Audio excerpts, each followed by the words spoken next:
so continuing on with our door hinge and door alignment challenges, I want to share with you the technical manual. This is all the technical bulletins that were provided to the dealership back in the day.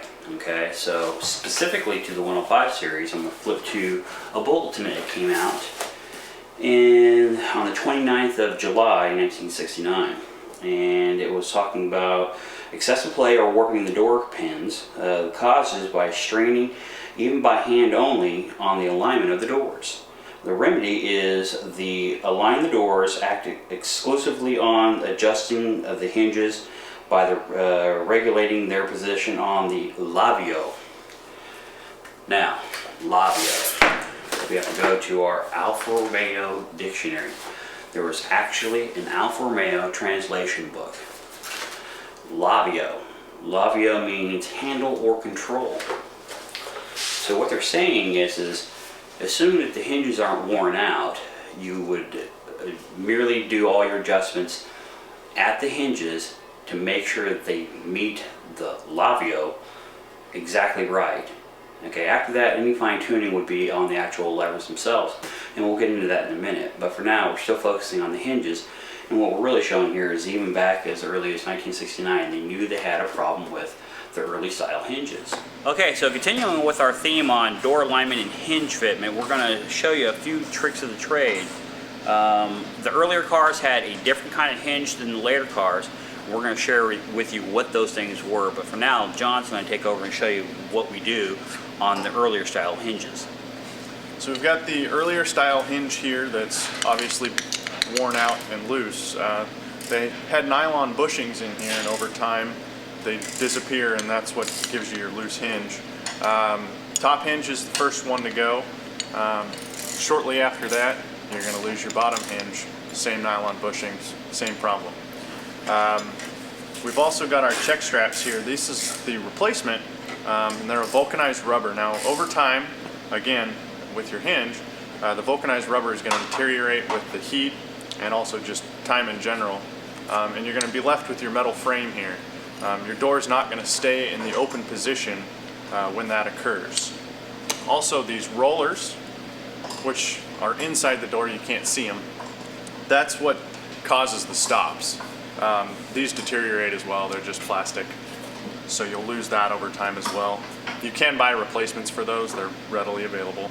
As for the hinge problem, the easiest thing we've found is 70s Cadillac, large doors, not going to lose these over time.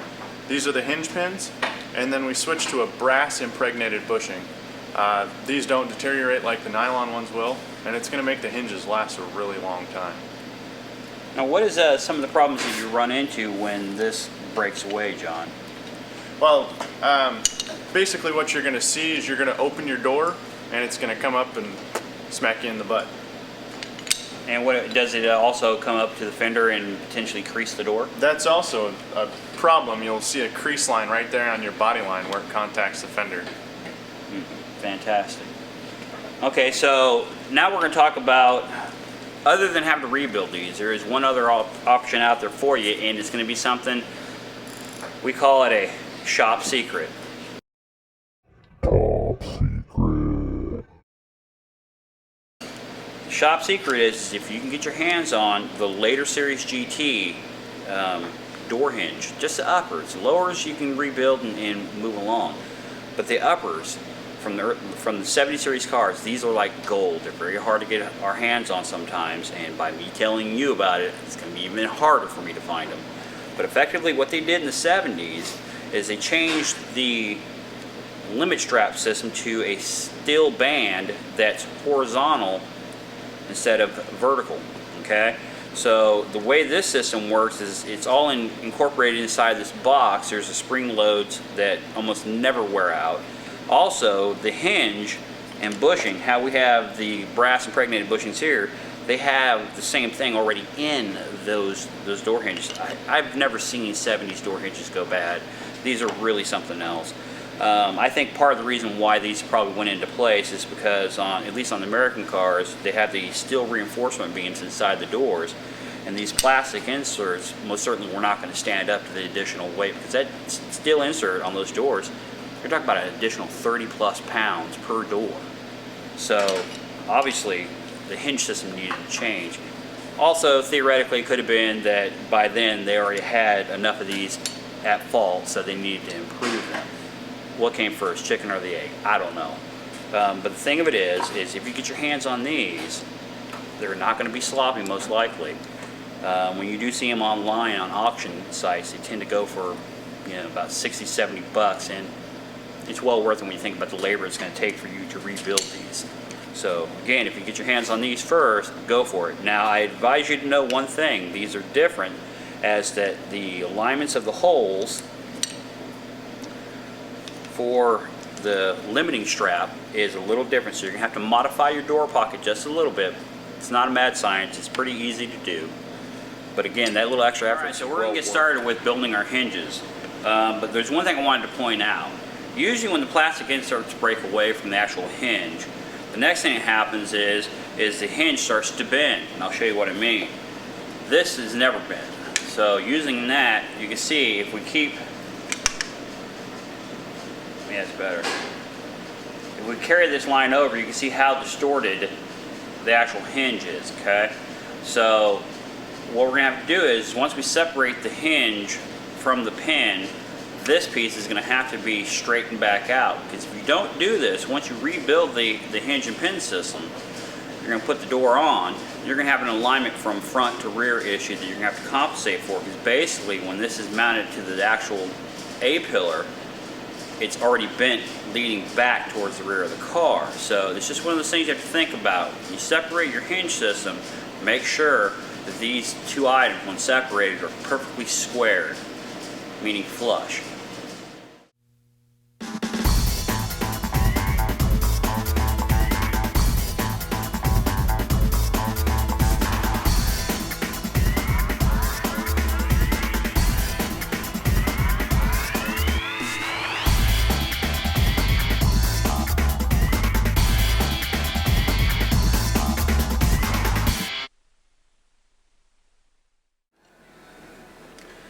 Okay, so picking up where we last left off with rebuilding hinges, here's our early style hinge.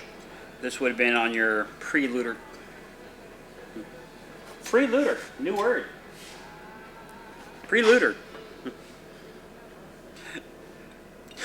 Okay, so picking up where we last left off on hinge rebuild, a couple things that need to be noted is typically when the hinges are far past it, when the bushings inside, the bushings would be on this piece, not this piece. So when the bushings let go on these early example hinges, because they were nylon, what typically happens from there is the upper piece, the piece that's not bushed, it starts to bend. As we showed you before, this has actually got an aggressive curvature to it. So even though you're about to rebuild these, you still have to get this flat, okay? Because this is going to throw the alignment of the door way off. And so you have to get that flat, because once everything's tightened back up, the car's not going to, it's not going to accurately shut correct, and all these other little things as far as what it's going to take to get that door to react properly, merely by the fact that you tighten the pins up, okay? Because at some point in time, if your car started to have sagging doors, and somebody along the line most likely adjusted the striker and latch to compensate for that instead of rebuilding them. Okay, so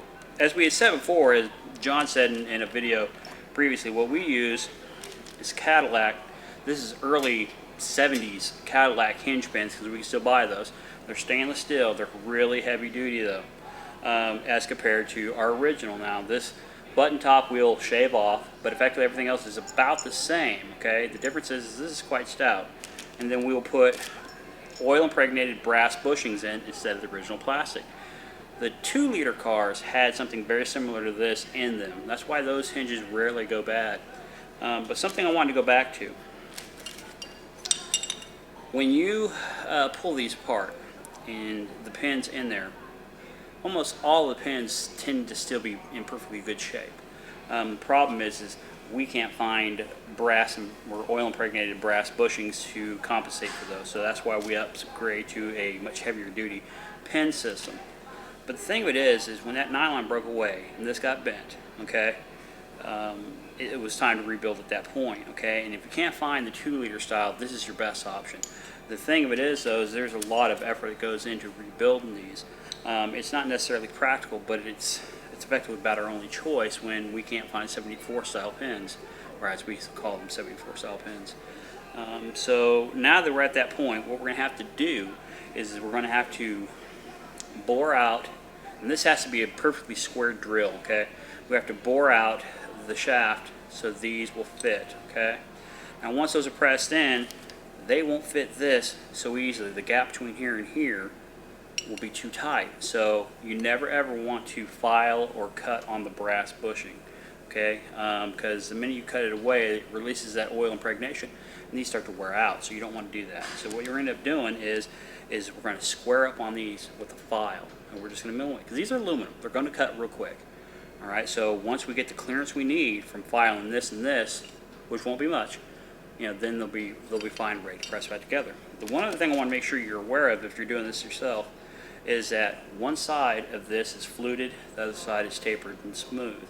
You have to make sure that you're pressing away from the fluting because that's the way it was pressed in. And if you try to keep driving it through this way, you'll never get these out. So again, you find the fluted side and go to the opposing side of that to press them back out.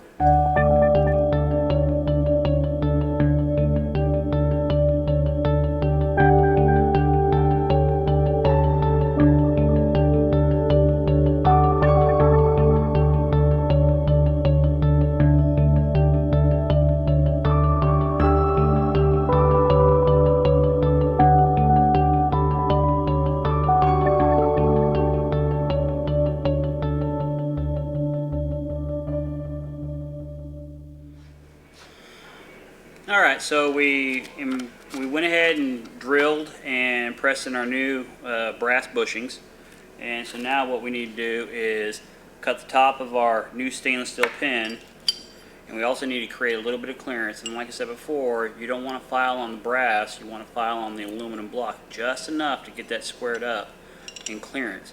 It should be a little bit tight, but not too tight.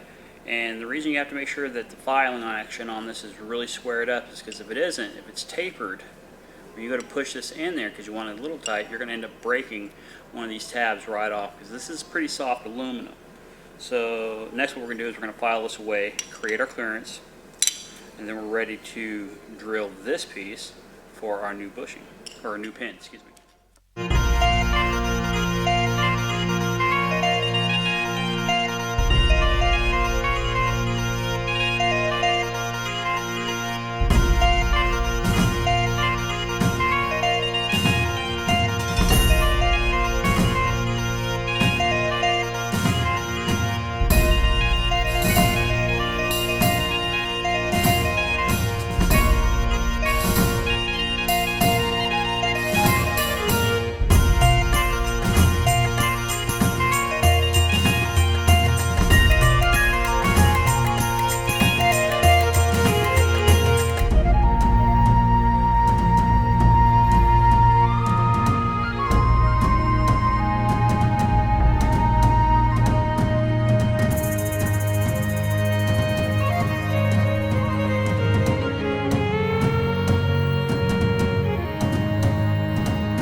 Okay, so now we get to wrap this up. As you saw how the process was done, you can see that it's kind of labor intensive, and that's why rebuilding hinges is never really that cheap of an experience.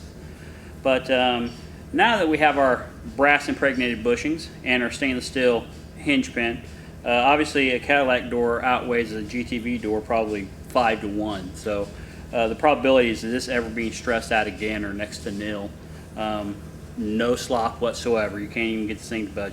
But it's very fluid on the open and closing. That's what you want. If you're moving yours back and forth and it starts to bind up a little bit, it means you have something out of alignment. You're best served to take it apart and redo it because these hinges are aluminum and they don't take stress very well. So that's what it takes to rebuild a hinge. That's it. Okay, so continuing with our theme on hinges and door alignment, I kind of feel that trunk should fall in that same category. This is well, we'll call it a reoccurring customer. The car comes in frequently for little updates here and there on it. It's a rolling restoration, if you will. What we've done here is we pulled the trunk lid because it had a little fender bender and it needed to be addressed. But this trunk seemed to always keep getting chipped on the side, which was weird. So what we did is we started to do a little exploring, and we found out that those hinges are about past it. There's a lot of slop in them. So what we're going to do is we're going to pull the hinge pocket out and see what's going on inside. Now on this particular car, you can't see it from your angle, but we have welded and plated this side a few times because it's broken. Basically what happened was that the customer decided that he no longer wanted a luggage rack. The luggage rack doesn't weigh much, but the thing about a luggage rack is it changes the overall weight of the trunk, okay? And the springs, when they have that additional weight on them, they have a hard time overcoming that when they go to lift. So what happens is that the trunk lid itself starts to get little cracks or fatigues right around here. Talk about the trunk, not the hinge. It gets little cracks and fatigues, and they bend and they break right here. So the trunks become compromised.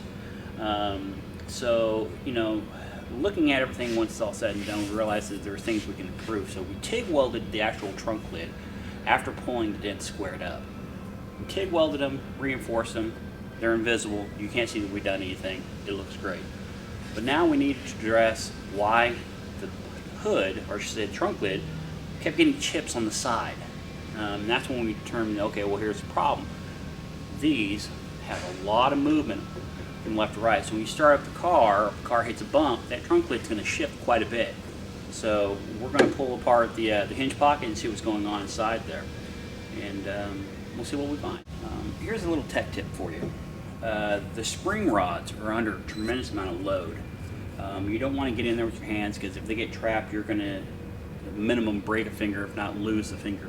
So what we use, this is actually meant for holding a punch when you're doing some work, but it has a lockdown clamp on it. So what we do is slide it in there,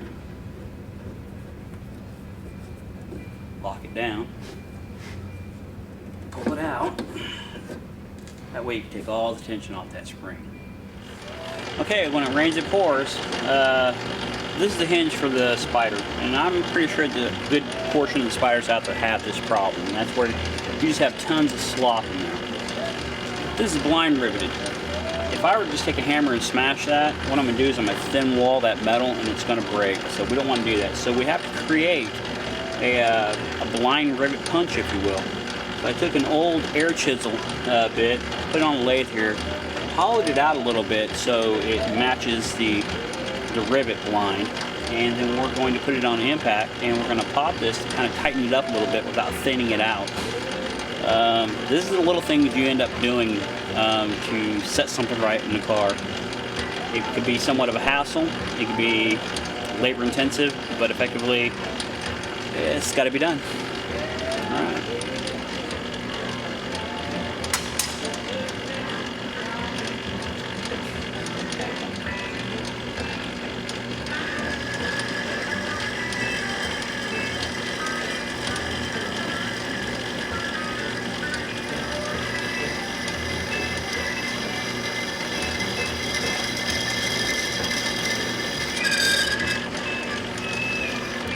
That should be enough.